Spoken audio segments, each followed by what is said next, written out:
fall in the Front Range is gorgeous. There's pumpkin spice, there's cooler nights, and those mountain views and those falling leaves. It's absolutely beautiful, but here's the deal. It's also the last window you have to really get your home prepared for those winter storms. Yeah, and we're in Colorado. We do get winter storms. I'm Derek Wagner. I'm Mariana Wagner. And we're with the Artisan Group at Keller Williams Premier Realty. And we're here to talk about the 5 top tips to get your home prepared for winter. So every year we hear about, stories from homeowners who put all of this off. By the time they notice a roof leak or a frozen pipe, that damage and the bills that come along with that kind of damage, regardless of insurance, have already started piling up. And so that's why we like to call fall prevention season. A little prep now can save you a lot of stress later. So the top 5 things, starting with number 5, protect your faucets and hoses. Every year, the first winter storm, the first real freeze always happens when you're out of town or when you're not thinking about it. And then you think, oh my gosh, my hoses, my faucets, they haven't been protected. So now is the time to do it. How do you do that? You could put a nice cozy blanket on them. You can, but the first thing you want to do is disconnect your hoses from the faucets. That's the number one thing. Most faucets, your outdoor faucets, have a 12-inch valve that's behind the wall, so they keep it nice and warm. But if you have your hose on there, it'll keep the water in the freeze zone. So you want to disconnect your hose from the faucet. Now, freeze zone, not froze zone. Where's my super suit? So tip number 4, you want to trim your trees and inspect your roof. Because, snow and heavy rain, that puts a lot of stress on the weak branches on the trees around your home. And you need to trim them back so they don't come down on your roof or your gutters or your cars. And so while you're up there, also take a look at your shingles. Better to handle repairs in the fall than in January. Tip number 3, seal the drafts, doors, windows. They can all waste a ton of heat. Even the tiny little gaps. Yeah.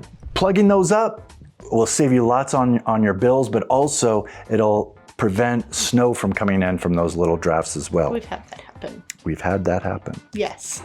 And you know what? And check your attic insulation and, that kind of things, we right? get a lot of sideways snow coming in November, and you have these vents in your attic that the snow will actually make its way through. So you definitely want to check that. Yep, so that's a good point too. So you want to have a cozy house and lower bills. Number 2, you also want to get your furnace tuned up. So one night it's a crisp day and the next night it's below freezing. So don't gamble that schedule with your furnace checkups. Do it right now. And it'll keep your system running smooth, lower your energy bill, and it'll also help you avoid those dreaded no heat emergencies in the dead of winter. Because guess what? In the dead of winter, that's when a lot of these things go wrong, in which case now all the HVAC techs are slammed, which is just going to put you further down the list. Yeah, they will put you on the top of the list if you don't have heat. But you're always going to run out of heat when it's freezing outside. So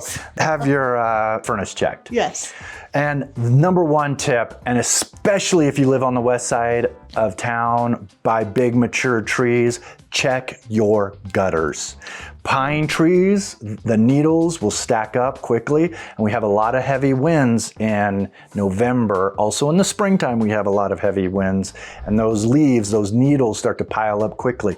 So now is the time to get rid of those out of your gutter so that you don't have a backup of water that can overflow, called ice dams, and also damage to your foundation, actually. Yeah, those gutters being clean is huge. Yep. And they do make some of those gutter guards and things like that you might want to look into as well. Yep.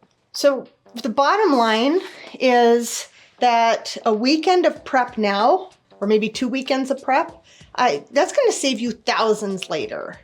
And we have a really good, community and network of people who can help you with all of these as well. Yeah, the big thing with, let's say, HVAC technicians, they're trained to sell you a new furnace every 10 years or so. They call that the end of life of your furnace.